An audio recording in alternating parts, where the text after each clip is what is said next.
네, 여러분 안녕하세요. 한의사 닥터 한입니다. 오늘은 여러분들께 동안의 비결 안티에이징에 대해서 말씀드리도록 할게요. 제가 예전에 보건소에서 강연을 한 적이 있는데요. 그때 안티에이징 얘기를 해드렸는데 많은 분들이 좋아해 주시고 그리고 저에게 진료받으시는 환자분들께도 많은 도움이 되셨다고 하셔서 오늘 유튜브에서도 공유하려고 합니다. 한의사 닥터 한이 채널 구독, 좋아요, 알림 설정 해주실 거죠? 감사합니다.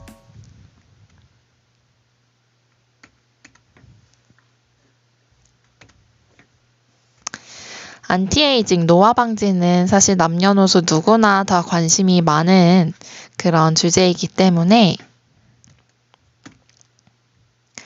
안티에이징에 도움이 된다는 화장품도 굉장히 많이 시중에 판매되고 있는데요. 사실 피부 노화에 화장품이 기여하는 정도는 9% 정도라고 해요. 그렇다고 화장품이 아예 중요하지 않고 필요가 없다는 말은 절대 아니고요. 스킨케어 제품, 노화 방지 제품을 너무 맹신하기보다는 우리 피부 자체가 건강해서 노화가 예방이 될 수 있도록 노력하는 게 필요하다는 뜻입니다.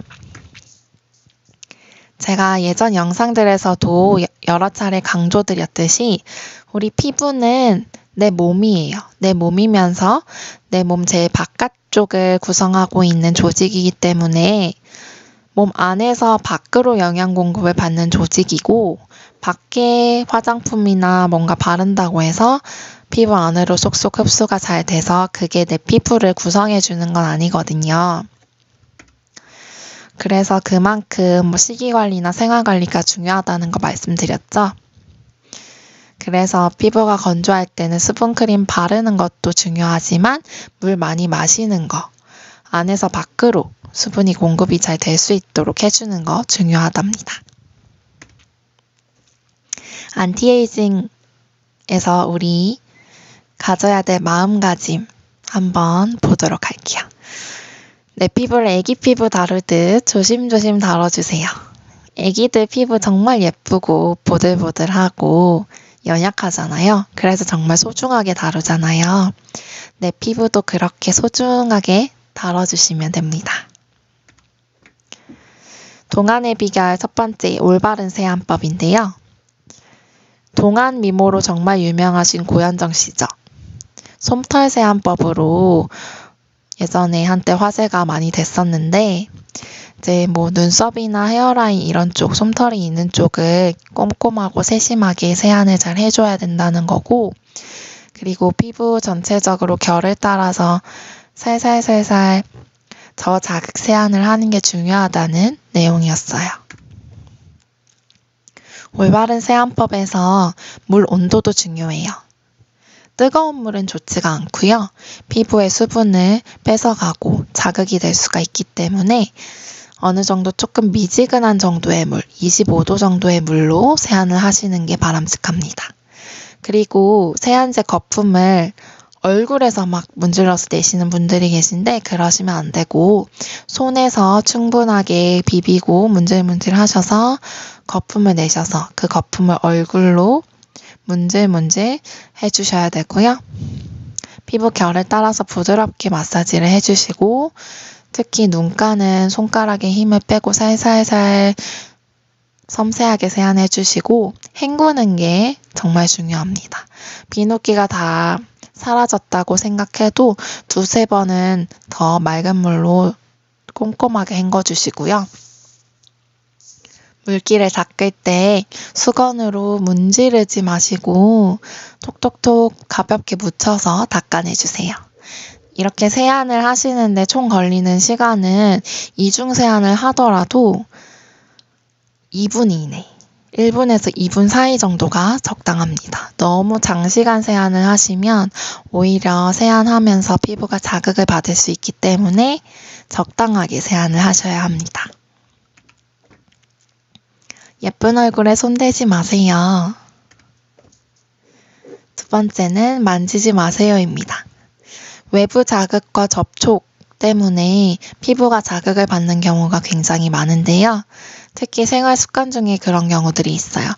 얼굴 만지는 습관, 턱 괴는 습관, 눈 비비는 습관 다 안 좋습니다. 피부에 자극을 주고 색소 침착과 주름을 만들 수 있는데요.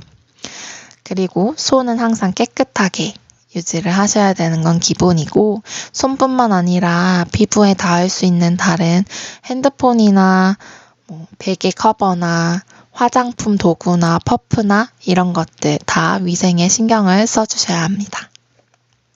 특히 핸드폰 얼굴에 바로 대고 통화하시는 것보다는 이어폰을 사용하시거나 얼굴에서 좀 떼서 사용하시는 게 좋으시고요. 핸드폰은 주기적으로 물티슈로 닦으시거나 소독을 하시는 게 좋습니다.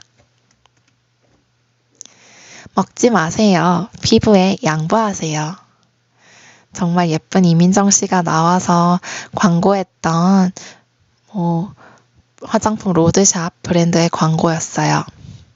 맞는 말일까요? 제가 예전 영상에서도 설명을 드렸죠. 세 번째, 피부에도 다이어트가 필요해요. 우리 피부에 화장품을 바르면 일정 부분은 흡수가 되잖아요. 그래서 피부가 먹는다고 생각을 하면 화장품도 과식을 하는 건 좋지 않습니다. 우리 피부도 숨을 쉬어야 돼요. 전체 호흡 중에서 피부 호흡 비중이 6% 정도고, 화장품을 과도하게 계속 많이 바르시거나 메이크업을 매일매일 하시면 피부 모공이 막히게 되고 좁쌀 여드름이나 뾰루지가 생길 수도 있고, 그리고 피부 탄력이 떨어지고 피부 노화가 가속화될 수가 있기 때문에 일주일에 하루는 화장품 단식일로 지정을 해서 생얼로 간단하게 세안하시고 최소한의 기초 제품 바르시고, 외출할 때는 자외선 차단제를 바르시는 정도만 하시는 게 좋습니다. 이 사진 많이 보셨죠? 광노화의 무서움에 대해서 설명드릴 때 많이 보여드리는 사진인데요. 사실 피부 노화 원인의 70%가 자외선 때문이에요. 나이 때문에 70%가 아니고 자외선 햇빛 때문에 피부 노화의 70%가 진행이 된다고 하거든요. 그래서 이 사진은 30년 정도 트럭 기사로 운전을 하신 할아버지의 사진인데, 왼쪽에, 운전석 왼쪽에 가까이에 창문이 있잖아요. 그쪽으로 들어온 자외선 때문에 왼쪽 얼굴의 피부가 너무 심각하게 광노화가 진행이 된 모습이에요. 자외선으로 인한 외적 노화, 광노화가 피부 노화의 70%를 차지하기 때문에 자외선이 피부에 악영향을 주지 않도록 태양을 잘 피하셔야 합니다. 자외선 양이 최대로 많은 시간인 오전 11시부터 오후 3시, 한낮에 햇빛 쨍쨍하죠? 그때는 장시간 외출을 피하시는 게 좋으시고, 외출을 하신다면 양산이나 모자로 자외선을 차단해 주시는 게 좋습니다. 자외선에 노출된 후에는 냉찜질 하시고 시원하게 쿨링해 주시는 게 좋고요. 자외선 차단제 제대로 알고 꼼꼼히 잘 바르셔야 하는데, 선크림 제대로 알고 바르는 방법, SPF, PA가 도대체 뭔가 궁금하신 분들은 제 예전 영상 봐주시면 됩니다. 때밀기와 각질 제거는 정기적으로 하는 게 좋을까요? 아니겠죠. 특히 민감성 피부이신 분들은 요즘에 각질 패드 사용하시면서 이렇게 피부염이 발생하거나 과민성, 민감한 증상이 더 심해지시는 경우가 많기 때문에 각질 제거도 유의하셔야 합니다. 사실 우리 각질층은 피부 제일 바깥 표피층의 제일 바깥층인데 유수분 밸런스를 지켜주는 피부 보호막이에요. 그래서 보통 28일에서 30일 주기로 턴오버, 재생이 되는데, 정기적으로 인위적인 각질 제거를 하게 되면 표피세포의 정상적인 생성과 소멸 사이클을 방해하게 돼요. 따라서 반복적인 각질 제거로 피부가 얇아지면 피부 노화가 더 빨라지고요. 억지로 제거된 각질은 스스로를 보호하기 위해서 더 두껍게 각질층을 만들어서 오히려 피부톤이 칙칙해지기도 합니다.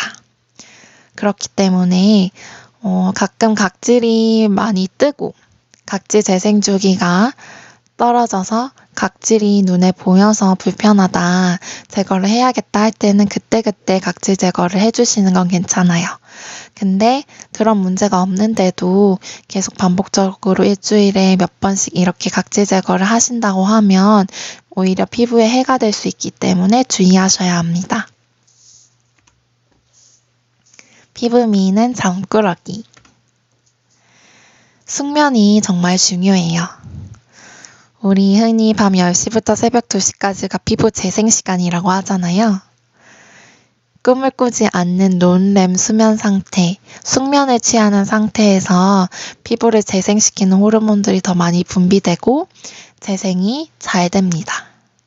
그래서 조금 일찍 잠자리에 드시고 피부 재생이 잘 되기 위해서는 수면의 질을 높이시는 게 중요하기 때문에 취침 전에 명상해 주시고 하시는 것도 도움이 됩니다.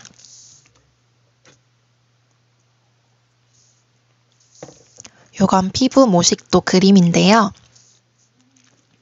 피부 표피 진피층 아래에 이렇게 보면은 근육들이 있어요. 지방층이 있고 근육이 이렇게 있는데 우리 피부는 사실 껍데기예요. 그래서 피부만 가만히 있으면 움직일 수가 없거든요.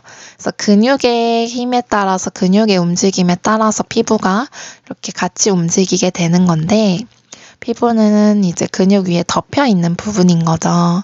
그래서 근육의 탄력이나 근육의 움직임이나 아니면 근육의 단축 때문에 피부에 탄력이 떨어지거나 아니면 주름이 생기거나 하는 거예요. 쉽게 말하면 우리 미간이나 팔자주름이나 이런 부분은 물론 이제 피부의 탄력 콜라겐층이나 엘라스틴 이런 단백질 구조물 탄력이 떨어지면서 피부가 처지게 되면서 생기는 주름도 있지만 근육의 그런 단축, 인상을 많이 쓴다든지 아니면은 입을 자주 움직이면서 생기는 그런 표정 때문에 주름이 생기는 경우도 많아요. 그래서 그런 부분들은 근육이나 이제 피부 아래쪽에 있는 조직들도 치료를 해주고 관리를 해줘야 피부가 더 탄력 있고 주름이 방지되고 하거든요. 그래서 얼굴 근육을 풀어주는 스트레칭 운동이나 혈자리를 자극해주는 관리도 의미가 있습니다. 아, 에, 이, 오, 우, 하는 이런 얼굴 근육을 많이 움직이면서 얼굴 근육 풀어주는 스트레칭. 요런 거는 제가 다음번에 다른 영상을 한 번 더 따로 준비해 보도록 할게요. 이랑 얼굴 근육층을 풀어주고 그리고 얼굴에 주요한 혈자리들로 침치료가 들어가거나 풀어주는 마사지를 해주면 얼굴 피부로 혈류순환이 촉진되고 이제 저하되어 있던 부분들이 순환이 개선되면서 피부 탄력도 올라가고 재생도 더 잘 될 수 있게 됩니다. 그래서 한의원에서는 얼굴 침치료나 매선침 시술 등 이루어지고 있고요. 네, 오늘은 동안의 비결에 대해서 이렇게 PPT 강의 형식으로 영상을 제작하게 되었는데요. 어떠셨을지 모르겠어요. 다음번에는 좀 더 구체적으로 제 피부에 좋은 식습관, 생활 습관이랑 이제 피부 탄력이나 피부 주름, 피부 미용에 도움이 되는 한의원에서 이루어지고 있는 치료나 시술들에 대해서 조금 더 자세한 영상 제작해서 업로드할 예정이니까요. 여러분들 앞으로도 시청해주시고 구독해주시고 좋아요도 부탁드립니다. 여러분들 시청해주셔서 감사합니다. 다음에도 뵙겠습니다. 한의사 닥터 한이었습니다. 감사합니다. 또 봐요.